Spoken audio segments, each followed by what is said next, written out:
Olá, muito bom dia, muito boa tarde, muito boa noite para você que nos assiste. Eu sou a Letícia Greco, jornalista, repórter, concurseira, concursada, e hoje no nosso tema da semana a gente vai falar de um assunto polêmico, que é o Estado Islâmico.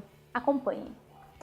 Bom, então a gente vai comentar um pouco sobre o Estado Islâmico, o que é, quais os objetivos, o que eles andam fazendo, que não é nada bom, infelizmente, mas a gente precisa conhecer essa organização terrorista, porque cai em concurso? Cai. Pode cair no Enem? Pode. Pode cair em vestibular? Pode também. Então, vamos ficar atentos e conhecer um pouco da história para a gente não cometer erros em concursos. Bom, então no primeiro slide você está vendo aí os antecedentes, né? Ou seja, como é que se formou essa facção terrorista. Então tudo começa em 2001, né? Como você está vendo aí, no dia 11 de setembro de 2001. Eu acho que quem tem mais de 20 anos, talvez, deva se lembrar o que aconteceu nesse dia. Eu me lembro exatamente o que aconteceu nesse dia. Eu estava na escola e saindo para o almoço quando eu vi na televisão da cantina os atentados que tinham ocorrido em Nova York, né, com a queda das Torres Gêmeas. Então tudo começa aí. Isso com certeza marcou o mundo, marcou o começo do século XXI. A gente começa, né, o século XXI com um fato bem triste e que provocou consequências no mundo, né? Então, uma delas, olha só, por incrível que pareça, é o surgimento do Estado Islâmico, que tem tudo a ver, né, com isso daí. Você vai entender por que daqui a pouco. Bom, então, em 11 de setembro, acontece o atentado terrorista contra as Torres Gêmeas e contra o Pentágono, que é o órgão de defesa norte-americano. E esse atentado ele foi reivindicado pela Al-Qaeda, que tinha como líder o Osama Bin Laden, né? O Osama Bin Laden, ele foi morto pelos Estados Unidos em 2011, mas até agora ninguém viu o corpo dele, ninguém sabe o que aconteceu, onde ele foi enterrado, porque segundo os Estados Unidos, eles não queriam que o corpo desse, o túmulo, né, virasse um lugar de peregrinação. Então, diz os Estados Unidos que matou Osama Bin Laden, que tem provas disso, mas ninguém sabe onde foi parar o corpo. Mas enfim, então a autoria é do grupo fundamentalista islâmico Al-Qaeda, que é um grupo que tenta tomar o poder no Afeganistão. E aí, como líder, o Osama Bin Laden. E aí, o que acontece? Na ocasião, próximo slide, o presidente dos Estados Unidos era o George W. Bush, inclusive tinha acabado de entrar no poder. Ele assumiu o poder em janeiro de 2001, em setembro já teve que enfrentar esse problema, né? E o que os Estados Unidos fizeram, então? Eles iniciaram uma onda, uma caçada, digamos, né? Uma caçada aos terroristas. E onde, então? No Afeganistão, né? Isso logo em 2001, para tentar encontrar o Osama Bin Laden e acabar com o Talibã e com a Al-Qaeda. E eu coloquei aí o Talibã porque o Talibã, no caso, ele apoiou a Al-Qaeda, né? O Talibã é outra célula terrorista que também tenta tomar o poder do Afeganistão. Então, os Estados Unidos começam uma caçada e uma guerra no Afeganistão. 2 anos depois, em 2003, os Estados Unidos, né, por meio do presidente George W. Bush, decidem invadir o Iraque para tentar caçar, então, o ditador Saddam Hussein. O Saddam Hussein ele foi encontrado pelos Estados Unidos, ele foi morto, enforcado. Essa imagem, sim, a gente tem, isso, ela foi divulgada pelo mundo. Agora, por que o Iraque? Porque, segundo os Estados Unidos, o que é uma coisa controversa até agora, o Iraque ele possui armas nucleares, o que não foi encontrado, ou elas estão muito bem escondidas, ou foi um motivo, né, para fazer a invasão, e também que o Saddam Hussein ele apoiaria a Al-Qaeda. Então, qualquer país que manifestasse o apoio à Al-Qaeda, que foi quem cometeu o ato terrorista nos Estados Unidos, os Estados Unidos iriam entrar em guerra. Então foi o que aconteceu. E aí no mapa vocês estão vendo, né, onde que fica o Iraque e onde que fica o Afeganistão. Bom, próximo slide, o que acontece depois? Então, o Saddam Hussein, ele é morto, o Osama Bin Laden, ele continua até então, né, desaparecido, ele tem que dar uma sumida aí, porque ele está sendo procurado. E aí, em 2004, então, surge essa figura, que é esse moço da esquerda. Nossa, esse moço é ótimo, né?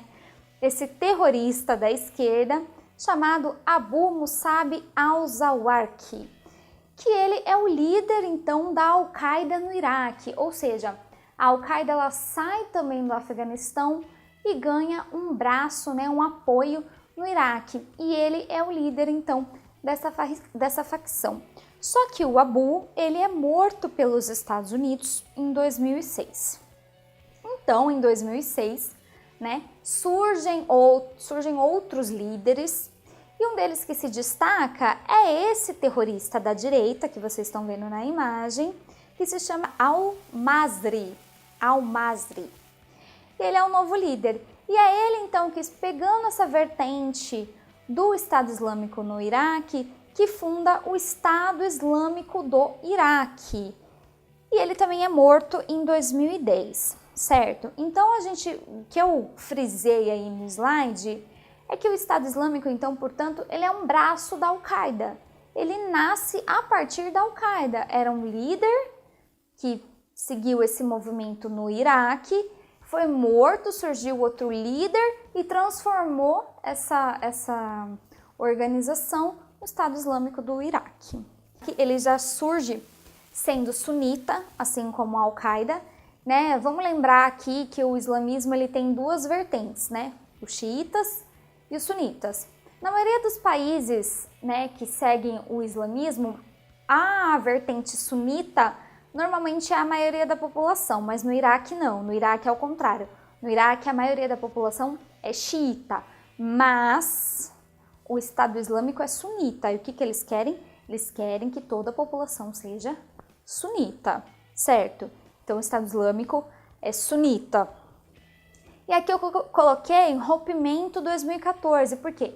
Bom, se o Estado Islâmico surgiu, era um braço da Al-Qaeda, então a Al-Qaeda apoiava o Estado Islâmico, que é uma coisa que surgiu dela. Então apoiava, mas em 2014 houve então esse rompimento definitivo. Por quê? Porque até a Al-Qaeda considera o Estado Islâmico um grupo muito radical, porque eles realmente cometem atos de barbárie, né? Que já nem é tão, né, esses outros grupos não compactuam de tudo que eles estão fazendo, então houve esse rompimento. No próximo slide, aí então nós estamos em 2006 e como é que esse grupo começa a se fortalecer? Aí a gente tem que entender que em 2010 ocorreu a Primavera Árabe. O que foi a Primavera Árabe, né? Então foi um movimento revolucionário de países do Oriente Médio e do Norte da África que visavam a derrubar os governos ditatoriais. E a Primavera Árabe ela aconteceu em diversos países. Então aí vocês estão vendo na Tunísia, a Tunísia inclusive que tem maioria de população islâmica e que conseguiu derrubar o presidente, Argélia, Jordânia, Omã, Egito. Egito também conseguiu derrubar o presidente, Iêmen, Djibouti. Djibouti, eu vou confessar para vocês que eu não sabia que esse país existia. Ele fica na África, eu fui procurar. Ele fica na pontinha leste ali da África, um país bem pequeno, mas existe. Líbia, Somália, Sudão, Iraque, Bahrein, Líbia, Kuwait, Marrocos, Mauritânia, esse eu também não conhecia, ele também fica na África, no norte da África, ele já é um país um pouco maior. Líbano, Arábia Saudita, Síria, Israel, Emirados Árabes Unidos e Palestina. Bom, essa Primavera Árabe ocorreu, diversas manifestações, mas nem todas conseguiram atingir o seu objetivo. Como eu disse, na Tunísia e no Egito, os presidentes eles foram derrubados no poder, mas em outros países não. Em outros países isso foi encerrado e tudo continuou do jeito que está. Mas não é o caso da Síria, né? Não é o caso da Síria. Que aí você vê no próximo slide. Olha a Síria aí, uma imagem da Síria destruída né? E o que aconteceu com a Síria? Então, durante essa Primavera Árabe, a Síria entrou em guerra civil contra o presidente, o ditador Bashar al-Assad, que ele está no poder desde o ano 2000 e ainda não saiu do poder. E a população então tenta derrubar o presidente Bashar al-Assad, mas ainda não conseguiu. E aí o Estado Islâmico, se aproveitando dessa situação de crise política, o que o Estado Islâmico faz? Ele decide sair do Iraque e migrar para a Síria. Então, no próximo slide, você vê aí o Estado Islâmico na Síria. Então, essa guerra civil começa em 2011 e aos poucos o Estado Islâmico começa a fazer essa migração. Então, em 2013, o que acontece? Surge um novo líder, né, considerado um califa. O que é o califa? O califa é o sucessor do Maomé.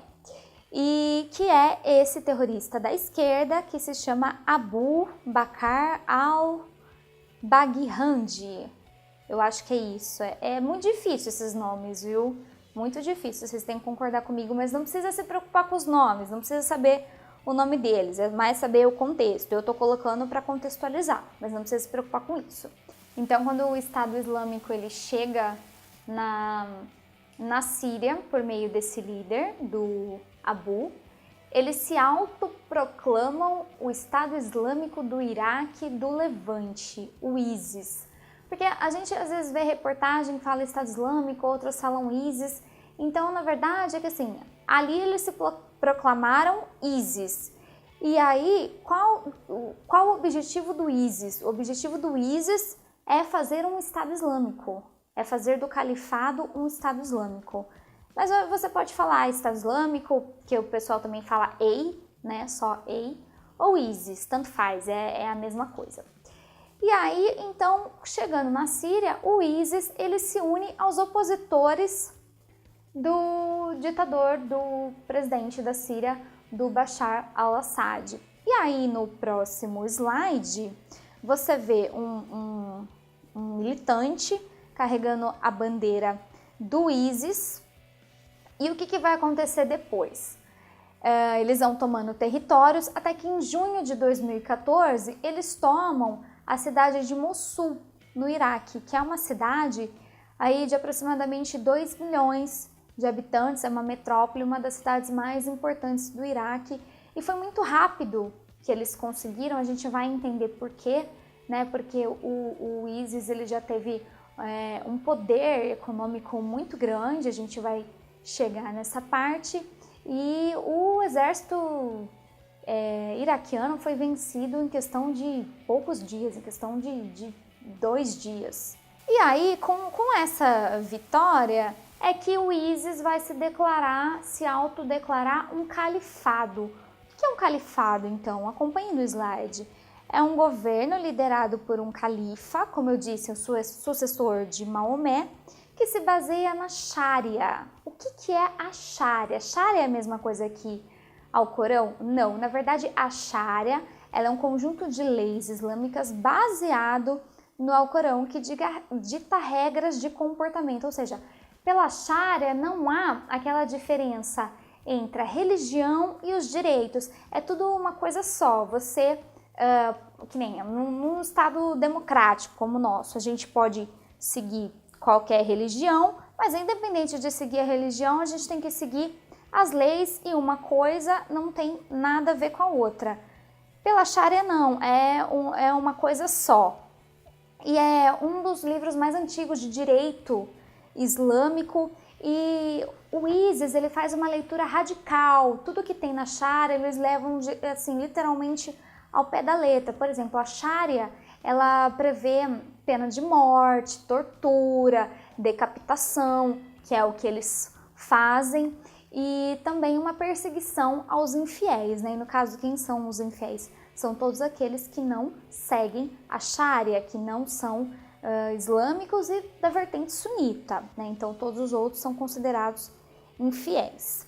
E qual é o objetivo então, né, desse califado? Qual é o objetivo do ISIS, né? Então, ó, conquistar mais territórios formando um Estado Islâmico, certo? E aí no próximo slide, você está vendo então em vermelho os territórios que estão controlados pelo Wei, e no outro mapa, em laranja, os territórios que eles se reivindicam, que eles querem conquistar. Todo esse território em laranja que vocês estão vendo é que eles querem fazer o Estado Islâmico.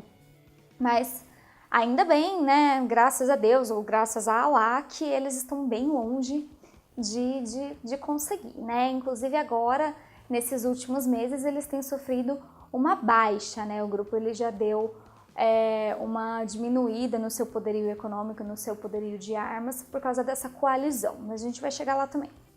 No próximo slide, então, agora a gente vai falar do Wei propriamente em si, né? Quais são os recursos dele, como é que essa organização funciona. Então, os recursos, de onde vêm todos esses recursos para eles conseguirem fazer tudo isso, né?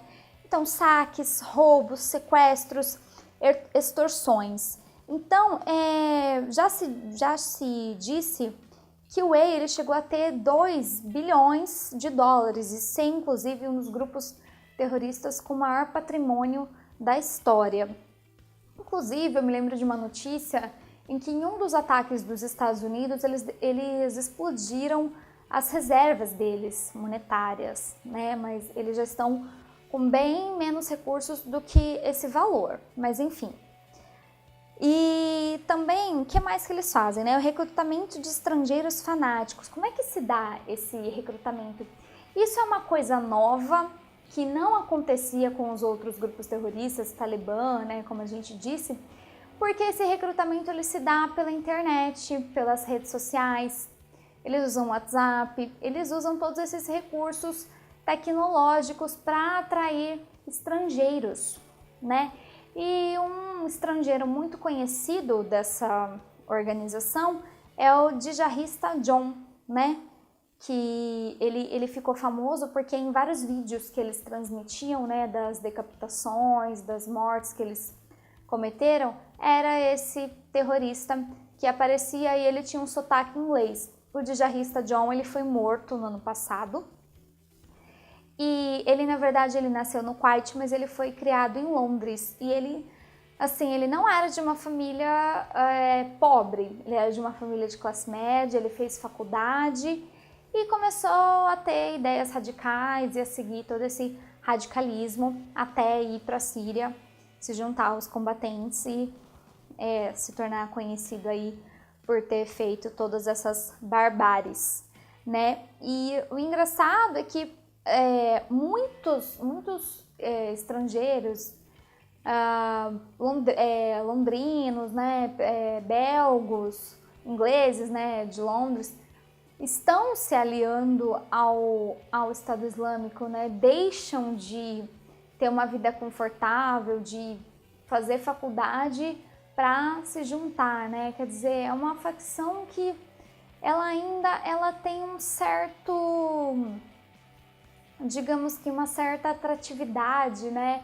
Um certo fascínio ainda dos jovens por ela, né? Eu não consigo entender muito bem porquê, né? A gente vê tantas coisas ruins acontecendo e os jovens ainda querendo se juntar a isso. E é meio que um caminho sem volta, né? A gente já viu aí o Brian, que é um filho de brasileira, né, que foi para lá e a mãe tentou de todas as maneiras trazer ele de volta e não conseguia contato com ele. Então é meio que um caminho sem volta, assim, né?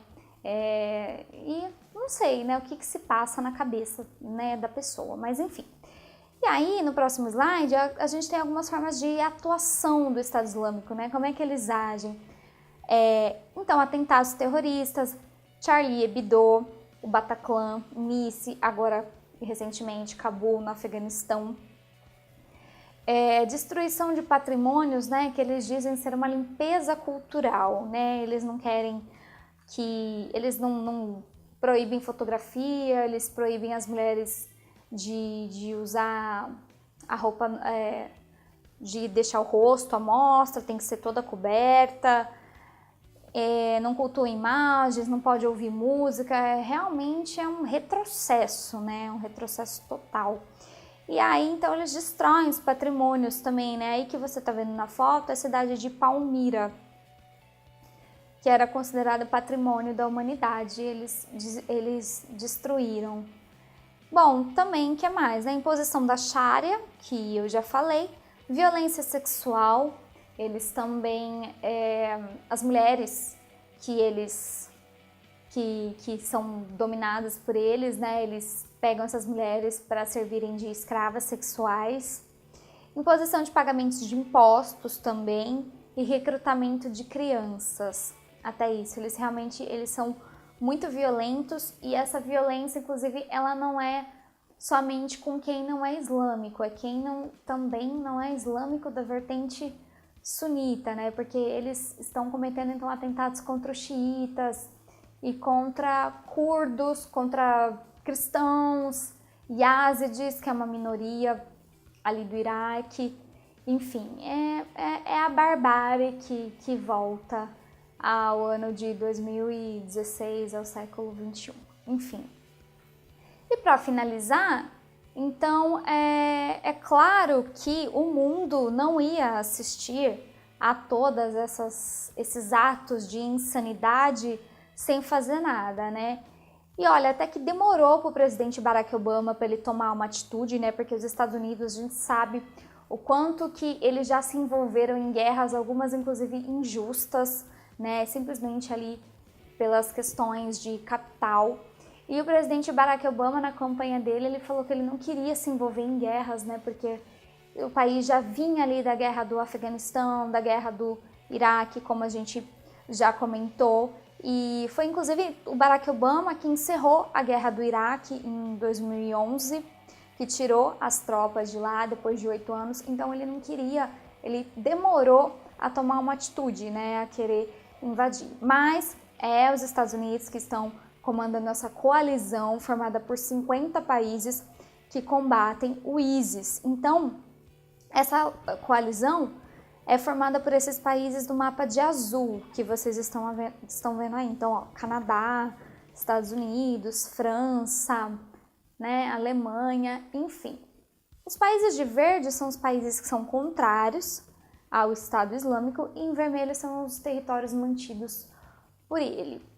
Bom, e esses últimos ataques, inclusive, né, como que aconteceu em Nice, no sul da França, o Estado Islâmico disse, né, enquanto vocês continuarem atacando a gente vai continuar fazendo atos terroristas, né, então a França, né, vai e faz um ataque aéreo e aí o Estado Islâmico vai e comete um ato terrorista, né, então a situação está bem complicada, embora o Estado Islâmico já tenha perdido parte do seu território, já tenha perdido munição e já tenha perdido também boa parte da sua estrutura. E outra coisa só que eu quero lembrar antes da gente finalizar é que toda essa questão envolvendo o Estado Islâmico na Síria e essa guerra civil teve outra consequência também, né? Que é o número de refugiados que aumenta cada dia, esses refugiados sírios, né? Que não tem muita opção, né? Porque se eles ficarem na Síria, eles correm o risco de ser mortos ou por essa guerra, né, contra o próprio ditador, pela guerra civil, ou pelo Estado Islâmico, né? Então, de qualquer jeito, ficar na Síria é uma opção muito complicada para quem está lá. E o número de refugiados lá é realmente muito grande, inclusive na capital, Alepo, né? Eu até já tinha comentado em outro vídeo que a gente tem, inclusive, sírios no Brasil. Então, isso também é uma outra consequência que, de repente, se cair alguma redação, você pode falar dessa questão da emigração síria que está ocorrendo, né? Emigração, né, quer dizer, a saída de pessoas que está ocorrendo. Bom, então, sobre o Estado Islâmico é isso. Espero que tenha elucidado todas as dúvidas de vocês. Se tiverem mais dúvidas, podem colocar nos comentários. Se gostaram, dê um like, deixem sugestões. Eu estou gostando muito de receber os comentários de vocês. Esse feedback é muito importante para mim, até para eu saber como falar com vocês, se vocês querem vídeos mais longos, mais detalhados, ou vídeos mais sucintos. E também, se vocês tiverem sugestão de temas, deixem nos comentários. Se inscreve no canal. Beijo e até semana que vem.